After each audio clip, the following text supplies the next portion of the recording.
पाली में बहुत बड़ी मिल है उम्मीद मिल, उसमें कुछ धांधली चल रही थी। वो लोग तनख्वाह दे नहीं रहे थे, विरोध हुआ, मजदूरों ने किया, कईयों के हाथ तोड़ दिए, पैर तोड़ दिए, सर फोड़ दिए। उनको उठाकर ले गए और उनको इतना पीटा कि वो आज दुनिया में नहीं।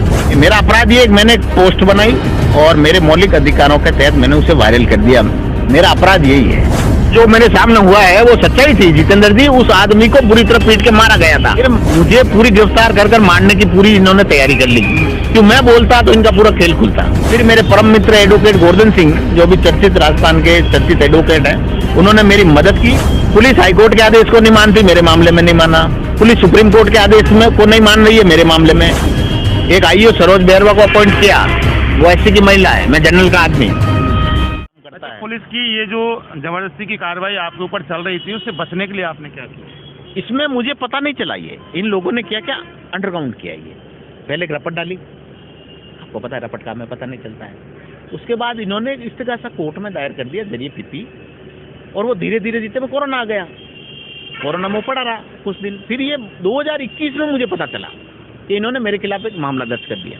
उसके बाद गंगाराम का ट्रांसफर हो गया, आनंद शर्मा का ट्रांसफर हो गया, ये लोग चले गए। उसके बाद 2020 में मैं जयपुर ही था। मेरा भी एक वेब डिजिटल चैनल था, न्यूज़ 30 राजस्थान करके, यहीं रहता था मैं। 200 के करीब पत्रकार थे हमारे साथ, काम करते थे साथी।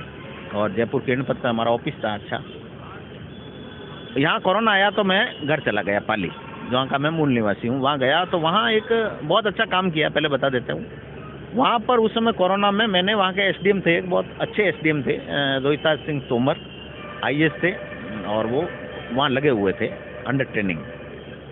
उनको मैंने रिक्वेस्ट करके हजारों लोगों को मैंने फूड के जो किट हैं, वास्तविक पत्रकारिता। आप इस मामले की बात करें? हाँ, इस मामले की मैं बात करूं तो वहाँ मैं यहाँ से पाली गया हुआ था, कोरोना काल था। उस समय मील में राज्य सरकार ने आदेश निकाला सब लिमिटेड प्राइवेट लिमिटेड फर्मों को कि जो प्राइवेट लिमिटेड फर्में हैं वो मजदूरों को बैठे बैठे आधी तनख्वाह देगी। लिमिटेड प्राइवेट लिमिटेड को ये आदेश था राज्य सरकार का कोरोना में। तो वहाँ एक पाली में बहुत बड़ी मिल है उम्मीद मिल, उसमें कुछ धांधली चल रही थी। वो लोग तनख्वाह दे नहीं रहे थे, विरोध हुआ, मजदूरों ने किया। उस विरोध में पुलिस निरीक्षक के पत्थर की लग गई, उनका सर फूटा, गलत हुआ उनके साथ। उन्होंने पता नहीं, तत्कालीन एसपी राहुल कोटोकी थे वहाँ पे, आईपीएस, जो भी डीआईजी हैं, उनको पता क्या उन्होंने उनको कहा फोन पे कि पूरी पाली की पुलिस आई। पहले उन मजदूरों को जो मौके पर नहीं थे उनको भी घर से बाहर निकाल के पीटा, और लगभग 200 के करीब मजदूरों को गिरफ्तार कर ले गए, थाने ले गए। कईयों के हाथ तोड़ दिए, पैर तोड़ दिए, सर फोड़ दिए। तो मुझे ये तो खुद ही दुखी है। मजदूर जो होता है उनको इनके साथ ये क्यों किया जा रहा है? तो मैंने मुखरता से उनके पक्ष में आवाज़ उठाई। उसके बाद इन्होंने एक मजदूर लीडर है वहाँ, श्रमिक नेता, भारतीय मजदूर संगठन आरएसएस से जुड़ा हुआ, भाजपा से जुड़ा हुआ एक संगठन है, देश में काम करता है मजदूरों के हित में, उनका वे संयोजक थे। 68 साल उनकी उम्र थी। उनको उठाकर ले गए और उनको इतना पीटा कि वो आज दुनिया में नहीं। तो उनके पुत्र ब्रजमोहन सिंह ने मेरे सामने पीड़ा रखी कि भाई मेरे पिताजी की इन लोगों ने हत्या कर दी, और एक प्रेस नोट मुझे दिया उन्होंने। उस प्रेस नोट के आधार पर मैं आपको उपलब्ध करा दूंगा, 50 रुपये के स्टाम्प पेपर है। उसकी जो पीड़ा थी, वो पीड़ा मैंने एक विश्लेषण करके इस पूरी घटना पे, और मैंने कुछ सवाल पूछ लिए पुलिस अधिकारियों से, प्रशासनिक अधिकारियों से, जो मेरा राइट्स है, मेरा मौलिक अधिकार है। मैंने सवाल पूछ लिए और एक यूट्यूब पे वीडियो भी बना दिया। उस सवाल से इन पुलिस कर्मियों को ऐसा लगा कि अब तो फंसेंगे। क्यों? मेरी ये जो एफआईआर ये प्रूफ करती है कि रामनाथ सिंह के साथ गलत हुआ। देखिए, मैं आपको बता दूं, ये एफआईआर है। ये एफआईआर, ये देखिए, थोड़ा सा मेरे साथी को बोलूँगा, ये एफआईआर नंबर 180/2020 26/5/2020 की ये एफआईआर है। इसकी धारा 388, 116, 500, 501, 506 आईपीसी एवं 67 सूचना प्रौद्योगिकी संशोधन अधिनियम 2008 की एफआईआर है। 2008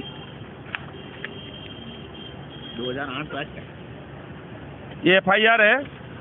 और गौतम कुमार जैन, निरीक्षक पुलिस, इन्होंने ये मामला दर्ज कराया वीरेंद्र राज पुरोहित के खिलाफ।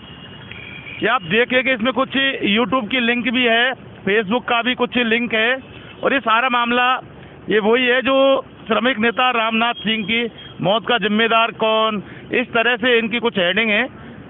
क्या श्रमिकों के हक के लिए आवाज उठाना गलत, चूंकि ये क्या पाली की पुलिस ईमानदार है, क्वेश्चन मार्क। ये देखिए, ये इनके कुछ इस तरह की इन्होंने खबरें चलाई थी और कुछ सवाल भी दागे थे सिस्टम के खिलाफ। उसके बाद क्या हुआ, ये FIR दर्ज की गई आपके खिलाफ, उसके बाद क्या है? ये मेरा जितेंद्र जी, इस FIR को आप हाँ, तफसील से पढ़ेंगे आराम से तो आपको ये लगेगा कि यार ये FIR दर्ज हुई कैसे। मैं जिस व्यक्ति को, वकील को, रिटायर्ड जज को ये बता रहा हूँ, मैं RTI एक्टिविस्ट को, वो एक ही बात कह रहे हैं, वीरेंद्र जी ये FIR दर्ज हुई कैसे। मैंने कहा साहब मुझे तो पता नहीं कैसे दर्ज हुई।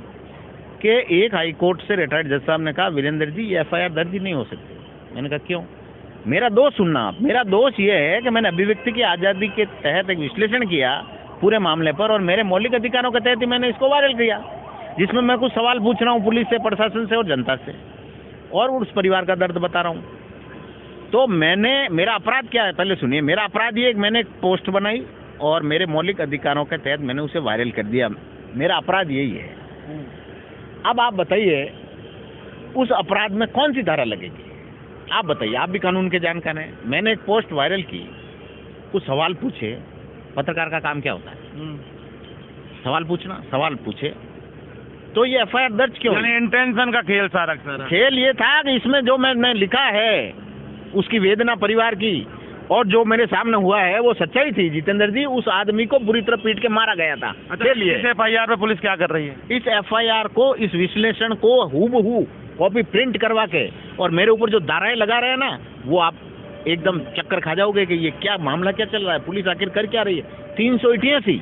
मेरा अपराध ये है कि मैंने एक व्हाट्सएप पे केवल मैसेज वायरल किया है, एक विश्लेषण वायरल किया है, और एक्सटॉर्शन का आरोप लग रहा है कि मैंने उद्यापन कर लिया। मेरे ऊपर लग रहा है IT Act 67, जो IT Act 67 ये कहता है कि मैं कोई किसी को अश्लील सामग्री भेजता हूँ जिससे आदमी को कामुक हो जाए, ये कहता है। ठीक है। तो मैंने तो ऐसा कुछ किया ही नहीं। ये मेरे हत्या की एक षड्यंत्र थी। रामनाथ सिंह जी का जो खेल हुआ, जो उनका पुत्र आरोप लगा रहा है, उसी तरह मुझे मारने का ये पूरा प्लान था। FIR को चैलेंज किया आपने कहीं? फिर मुझे पूरी गिरफ्तार कर कर मारने की पूरी इन्होंने तैयारी कर ली। क्यों? मैं बोलता तो इनका पूरा खेल खुलता, सच्चाई आ जाती सामने। इसलिए मेरी आवाज को दबाने के लिए, और मुझे हमेशा हमेशा नींद में, मौत की नींद में सुलाने के लिए इन लोगों ने ये कार्य किया। उसके बाद मुझे एक शुभचिंतक ने, आप जैसे शुभचिंतक ने मुझे कह दिया, वीरेंद्र जी SP राहुल कोटकी पागल हो चुका है, वो रामनाथ सिंह की तरह आपको भी मार देगा, इसलिए आप निकल जाओ। मैं वहाँ से निकल गया। फिर मेरे परम मित्र एडवोकेट गोवर्धन सिंह, जो भी चर्चित राजस्थान के चर्चित एडवोकेट हैं, उन्होंने मेरी मदद की, 1 रुपया मुझसे लिया नहीं, और इस मामले में उन्होंने पैरवी की, हाईकोर्ट से स्टे करवाया। अब आप एक बात सुनिए, ये पुलिस ना हाईकोर्ट को मानती है। मैं बहुत चुनौती देके, बहुत दावे से कहता हूँ। आप कहते हो कि पुलिस हाईकोर्ट को नहीं मानती? नहीं मानती है। पुलिस हाईकोर्ट के आदेश को नहीं मानती, पुलिस सुप्रीम कोर्ट के आदेश को नहीं मानती। मेरे पास दस्तावेज हैं, मेरे पास तथ्य है, मैं लफाजी नहीं कर रहा हूँ। एक एक मैं आपको एविडेंस दे दूंगा। पुलिस हाईकोर्ट के आदेश को नहीं मानती, मेरे मामले में नहीं माना। पुलिस सुप्रीम कोर्ट के आदेश में को नहीं मान रही है, मेरे मामले में। पुलिस मुख्यमंत्री की जो अनिवार्य FIR रजिस्टर्ड पॉलिसी है उसको नहीं मानती है। मैं आपको लाइव कह रहा हूँ, कुछ नहीं मानती है। पुलिस स्वतंत्र हो चुकी है। पुलिस सिर्फ अत्याचार, अन्याय करने के लिए है, ये जनता की रक्षा सुरक्षा करने के लिए नहीं है। हाँ, कुछ पुलिस अधिकारी है, पंकज चौधरी जैसे, और भी अन्य जो अच्छे काम कर रहे हैं। मैं सारी पुलिस को नहीं कह रहा हूँ। कुछ ऐसे पुलिस अधिकारी सिस्टम में आ गए जो इस पूरे सिस्टम को कोलैप्स कर दिया है। सिस्टम है ही नहीं पुलिस में। हाईकोर्ट से आपको राहत मिली? हाईकोर्ट गया मैं, गोवर्धन सिंह जी ने पैरवी की, मेरा 1 रुपया नहीं लिया। मेरे अजीज मित्र है, आत्मीय संबंध है उनसे। हाईकोर्ट ने आदेश मेरी गिरफ्तारी पे स्टे किया। गिरफ्तारी पे स्टे करते ही ये शांत हो गई। अब हाईकोर्ट तक चला गया है, तो भी इन्होंने मेरा पीछा नहीं छोड़ा। एक IO सरोज बेहरवा को अपॉइंट किया, वो SC की महिला है, मैं जनरल का आदमी, मैं जनरल का हूँ, इसीलिए SC की महिला को लगाया है। मेरा आरोप है राहुल कोटकी और गौतम जैन पर। किस लिए? एक FIR और देने के लिए। जिस तरह गोवर्धन सिंह को ST-SC एक्ट में फंसाया, जिस तरह अन्य पत्रकारों को फंसाया जा रहा है, वकीलों को फंसाया जा रहा है, नेताओं को फंसाया जा रहा है, उसी क्रम में मुझे फंसाने की तैयारी थी। ऊपर वाले का शुक्र था, मैं नहीं फंसा। इसमें जो IO बनाया, आप सुनिए, आपने अपने जीवन में नहीं सुना होगा। लाइन में जो किसी विभाग में लगी हुई पुलिस निरीक्षक कभी IO ने आप सुना है? या IO थाना अधिकारी बनता है, सेकंड अफसर बनता है, जो थाने में काम करता है, डिप्टी बनता है, लाइन में जो फील्ड में ही नहीं है उसको ये जांच दी गई और स्ट्रिक्टली ऑर्डर दिया गया कि इसको कैसे भी करके फंसाना है। फिर मुझे थोड़ी शंका हो गई। हाईकोर्ट ने मुझे प्रतिवेदन पेश करने के लिए कह दिया। मैंने प्रतिवेदन पेश कर दिया। मैंने प्रतिवेदन कानून तथ्यात्मक दिया। पुलिस बैकफुट पे नहीं आई पीछे। हाईकोर्ट के आदेश की धज्जियां उड़ाते हुए इन लोगों ने बाद में उस महिला पुलिस निरीक्षक सरोज बैरवा ने मेरे खिलाफ ये सारे जुर्म प्रमाणित मान लिए, लगभग सारे। मुझे शंका हुई तो मैंने एसपी, उनका ट्रांसफर हो गया तो फिर एक एसपी आए कालूराम रावत, उनके सामने समक्ष पेश हुआ। मैंने कहा साहब मुझे फंसाया जा रहा है इस तरह से। तो मैंने बताया उनको, तो बोले पत्रकार जी आपको नहीं फंसने देंगे, जो हुआ उसको भूल जाओ, आप भी हम भी भूल जाते हैं। मैं वहाँ से चला गया। उसके बाद मेरी एप्लीकेशन दी मैंने, कुछ हुआ नहीं तो मैंने एक एप्लीकेशन दी। मैंने कहा सर आपके सुपरविजन में इस पूरे मामले की जांच कराई जाए और किसी आईपीएस अधिकारी से इस मामले की जांच कराई जाए, क्योंकि मेरे मामले में एक पुलिस निरीक्षक पीड़ित है, एक एसपी खुद राहुल कोटो की पीड़ित है। जब वही पीड़ित है मामले में, मैंने उनको उद्यापन किया है, डराया धमकाया है, ठीक है। तो जब किसी आईपीएस को या पुलिस निरीक्षक को मैंने डराया तो कानून क्या कहता है, कानून की मंशा क्या कहती है? पुलिस यही आईजी जांच करेगा, डीआईजी जांच करेगा, यही इन्होंने धज्जियां उड़ाई। एक डिप्टी एसपी को जांच दी, उसको भी दबाव में लिया बुरी तरह से और मेरे खिलाफ झूठा चालान कर दिया, फर्जी कुछ धाराएं हटा दी। और हाईकोर्ट ने जो कहा है कि भाई इस पूरे मामले में कानून की सख्ती से पालना करना चाहिए, ऐसा कहा है। और पीपी ने भी वहाँ कहा है, पीपी साहब ने कहा है कोर्ट में कि पूरी कानून सख्ती से पालना होगी इस मामले में, लेकिन नहीं किया गया है। वहाँ पे कंटेम्प्ट किया गया है कोर्ट का, ये मामला है। चलिए देखिए, बहुत सारी बात, बहुत सारे सवाल और बहुत सारी मामले से बात हुई है। पुलिस की पूरी कार्यप्रणाली किस तरह से पुलिस ने इनके मामले में की है, क्योंकि मामला हाईकोर्ट तक चला गया है और पुलिस क्या करती है बताने की ज़रूरत नहीं है। इनके मामले में पुलिस ने क्या क्या किया है, इन्होंने इन्वेस्टिगेशन मीडिया के ऑन कैमरा अपनी दास्तान बता दी है। कुछ सबूत ये चैनल के ऊपर लेके बैठे हैं और कुछ एविडेंस ये पाली जाते हमें भेजेंगे। हम इनकी पूरी बात को सीरीज के तहत चलाएंगे और वीरेंद्र राज पुरोहित की आवाज़ के अलावा जो मामले इन्होंने उठाए इन्वेस्टिगेशन मीडिया, अब उन मामले की खुद इन्वेस्टिगेट करके और अपने इस चैनल पर चलाएगी और देश की जनता को बताएगी कि न्याय क्या होता है। पुलिस किस तरह से, इनका कहना है कि पुलिस इनको मारना तक चाहती थी गिरफ्तार करने के बाद। गोवर्धन सिंह के साथ भी कुछ बहुत बुरे हालात हुए थे, एडवोकेट गोवर्धन सिंह, हालांकि उनकी सनद रद्द हुई और सनद बहाल भी हुई। काफ़ी दिनों तक, महीनों तक उनको जेल में रहना पड़ा, वो मैटर अलग है, उस बारे में हम बात नहीं करते। लेकिन सवाल ये है कि अगर पुलिस जनता की सेवक है, अगर इस तरह से ही करती रहेगी, क्योंकि पुलिस का स्लोगन तो साफ है कि आम जन में विश्वास और अपराधियों में भय, लेकिन पुलिस आम जन में भय अगर खुद पुलिस ही पैदा करेगी तो फिर पुलिस का इस्तकबाल कैसे बुलंद होगा?